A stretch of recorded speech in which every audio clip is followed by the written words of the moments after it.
commencé la gym très jeune, à l'avant-garde de Houille, avec un monsieur qui était pompier de Paris, monsieur Victor Henry, qui m'a donné le goût de la gym, et ensuite du professorat d'éducation physique, que j'ai présenté avec option gymnastique.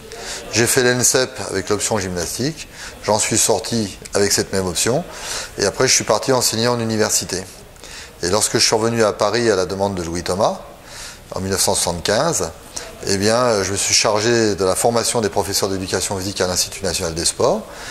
Et puis j'ai regardé l'entraînement des gymnastes, et il m'a semblé qu'il y avait quelque chose à faire. Donc Bernard Kerr m'a trouvé un club qui est l'US Créteil, que j'ai totalement monté avec mon épouse. Et petit à petit, je suis rentré dans la gym avec l'idée obsessionnelle de qualifier la France pour les Jeux Olympiques en jeune fille. Et puis ça m'a pris des années et des années. Voilà, c'est tout simple. Alors 75, donc je suis à l'INSEP. Je vais d'abord entraîner à Vincennes avec notre ami Moutard, cet homme qui a quand même fait beaucoup pour la gymnastique. Et je quitte Vincennes pour aller à Créteil en 77, où on crée totalement une structure nouvelle. À l'arrivée d'un maire aussi nouveau, Laurent Catala, qui a failli être secrétaire d'État au sport à une époque. Et la chance étant, l'INSEP d'un côté, Créteil de l'autre, on crée un gros club. Première section sport-études primaires, une section découverte dans le milieu élémentaire. Création ensuite d'une section sport-études en 82 sur Créteil. Puis Créteil devient le satellite de l'INSEP.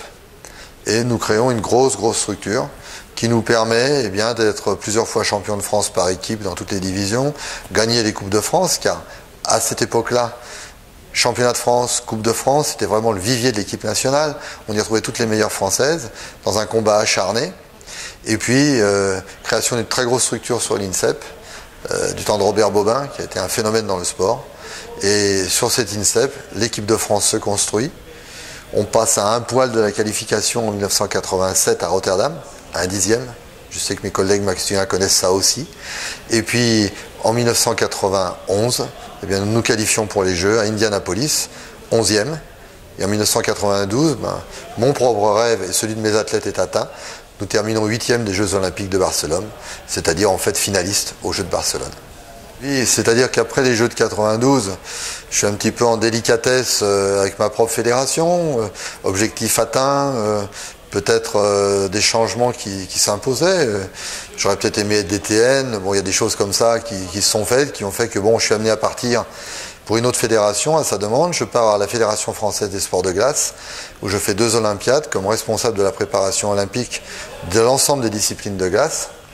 Et notamment, je crée 2 disciplines, le hockey sur glace féminin, et je renforce avec la fédération les activités bob, luge et skeleton.